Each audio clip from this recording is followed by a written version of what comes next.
हमारे जीवन का हर समस्या का हल श्रीमद् भगवत गीता में छुपा हुआ है। जिस किसी को भी श्रीमद् भगवत गीता का ज्ञान समझ आ गया तो उसे जिंदगी का हर समस्या से लड़ना आ गया। वह अपनी हर मुश्किल से पार निकल जाएगा और अपनी हर मंजिल को हासिल कर सकता है। वैसे तो श्रीमद् भगवत गीता को बहुत लोग पढ़ते हैं, लेकिन अक्सर कई लोग इसके अर्थ को समझ नहीं पाते। श्रीमद् भगवत गीता में एकेश्वरवाद, कर्म योग, ज्ञान योग और भक्ति योग की बहुत सुंदर ढंग से चर्चा हुई है। श्रीमद् भगवत गीता की पृष्ठभूमि महाभारत का युद्ध है।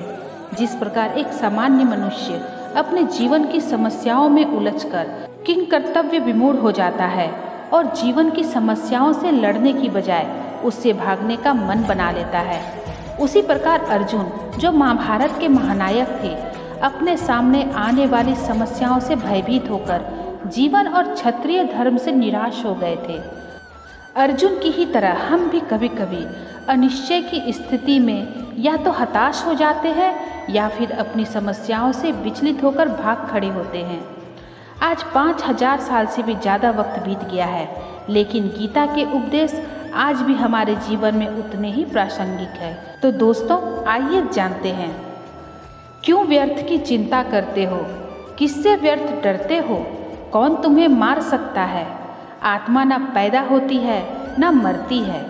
जो हुआ वह अच्छा हुआ, जो हो रहा है वह भी अच्छा हो रहा है, जो होगा वह भी अच्छा ही होगा।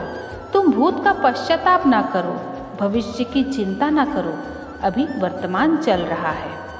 तुम्हारा क्या गया जो तुम रोते हो, तुम क्या लाए थे जो तुमने खो दिया, तुमने क्या पैदा किया था जो नाश हो गया। ना तुम कुछ लेकर आए, जो लिया यहीं से लिया, जो दिया यहीं पर दिया, जो लिया इसी से लिया, यानी कि भगवान से लिया, और जो दिया इसी भगवान को दिया। खाली हाथ आए और खाली हाथ चले। जो आज तुम्हारा है कल और किसी का था, परसों किसी और का होगा। तुम इसे अपना समझकर मग्न हो रहे हो। बस यही प्रसन्नता तुम्हारे दुखों का कारण है। परिवर्तन संसार का नियम है। जिसे तुम मृत्यु समझते हो वही तो जीवन है।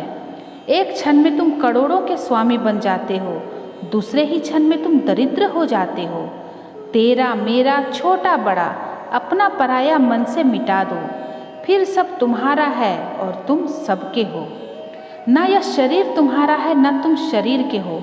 यह शरीर अग्नि, जल, वायु, पृथ्वी और आकाश से बना है और इसी में मिल जाएगा, परंतु आत्मा स्थिर है। फिर तुम क्या हो? तुम अपने आप को भगवान को अर्पित करो। यही सबसे उत्तम सहारा है।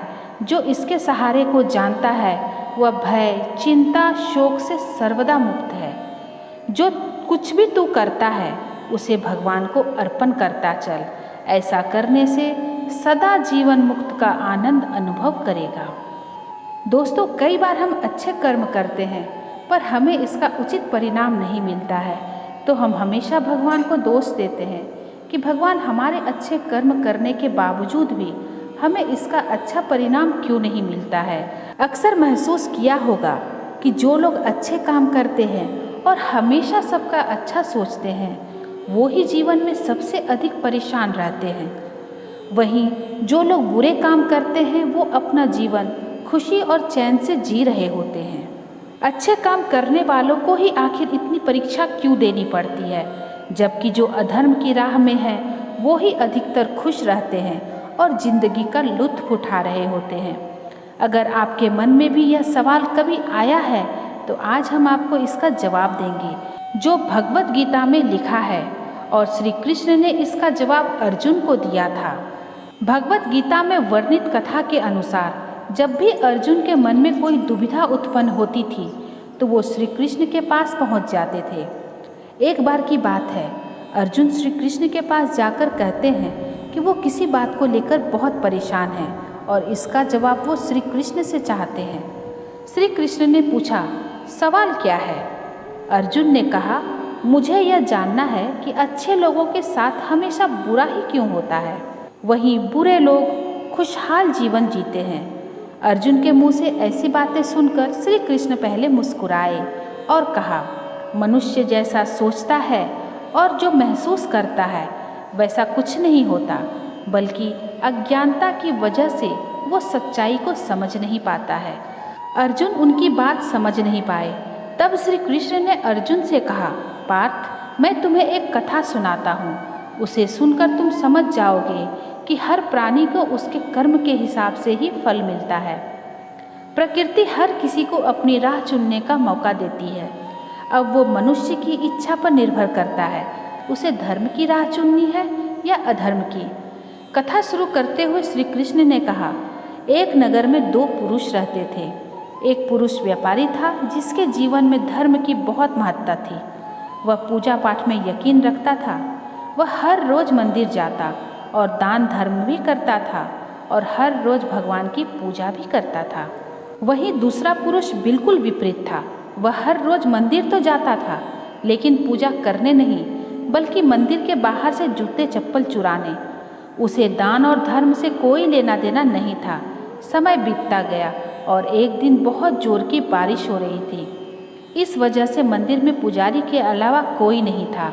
यह बात जब दूसरे पुरुष को पता चली तो उसने सोचा कि यही सही मौका है मंदिर का धन चुराने का। पंडित से नज़र बचाकर उसने मंदिर का सारा धन चुरा लिया। उसी समय धर्म कर्म में विश्वास रखने वाला व्यक्ति भी मंदिर पहुंचा। दुर्भाग्य से मंदिर के पुजारी ने उसे ही चोर समझ लिया और चिल्लाने लगा। वहाँ लोग एकत्र हो गए, उसे बहुत मारा। किसी तरह वह खुद को बचाते बचाते वहाँ से निकला तो दुर्भाग्य ने उसका साथ वहाँ भी नहीं छोड़ा। मंदिर के बाहर वो एक गाड़ी से टकरा गया और घायल हो गया। फिर वो व्यापारी लंगड़ाते हुए घर जाने लगा तो रास्ते में उसकी मुलाकात उस पुरुष से हुई जिसने मंदिर से धन चुराया था। तो उस चोर वाले पुरुष ने कहा, आज तो मेरी किस्मत ही चमक गई, एक साथ इतना सारा धन मिल गया। यह सब देखकर उस पहले पुरुष को बहुत बुरा लगा। उसने अपने घर से भगवान की सारी तस्वीरें निकाल दी। कुछ सालों बाद दोनों पुरुषों की मृत्यु हो गई। मरने के बाद जब दोनों पुरुष यमराज के पास पहुँचे और भले पुरुष ने दूसरे व्यक्ति को देखा तो उसे बहुत गुस्सा आया। उसने क्रोधित होकर यमराज से पूछ ही लिया, मैं तो हमेशा अच्छे कर्म करता था, दान में विश्वास रखता था, उसके बदले में जीवन भर मुझे अपमान और दर्द ही मिला। इस व्यक्ति ने हमेशा बुरे कर्म किए, फिर भी इसे नोटों से भरी पोटली। आखिर ऐसा भेदभाव क्यों? इस पर यमराज ने कहा, पुत्र, तुम गलत समझ रहे हो। जिस दिन तुम्हारी गाड़ी से टक्कर हुई थी वो दिन तुम्हारे जीवन का आखिरी दिन था, परंतु तुम्हारे अच्छे कर्मों की वजह से तुम्हारी मौत सिर्फ एक छोटी सी चोट पे बदल गई। तुम इस दुष्ट व्यक्ति के बारे में जानना चाहते हो? दरअसल इसके भाग्य में राजयोग था, मगर इसके कुकर्मों और अधर्म की वजह से वो राजयोग सिर्फ एक छोटी सी धन की पोटली में बदल गया। कथा सुनाने के बाद श्री कृष्ण जी अर्जुन से कहते हैं, क्या अब तुम्हें तुम्हारे सवाल का जवाब मिल गया? ऐसा सोचना कि भगवान तुम्हारे कर्मों को नज़रअंदाज कर रहे हैं, ये बिल्कुल भी सत्य नहीं है। भगवान हमें कब क्या किस रूप में दे रहा है मनुष्य को समझ में नहीं आता है, मगर आप अच्छे कर्म करते रहे तो भगवान की कृपा हमेशा बनी रहती है। इसीलिए हमें अपने अच्छे कर्मों को बदलना नहीं चाहिए, क्योंकि उसका फल हमें इसी जीवन में मिलता है। इसीलिए मनुष्य का फर्ज है कि वो हमेशा अच्छे कर्म करता रहे, क्योंकि श्री कृष्ण ने गीता में भी बताया है, किसी के द्वारा किया गया कर्म बेकार नहीं जाता, चाहे वो कर्म अच्छा हो या बुरा।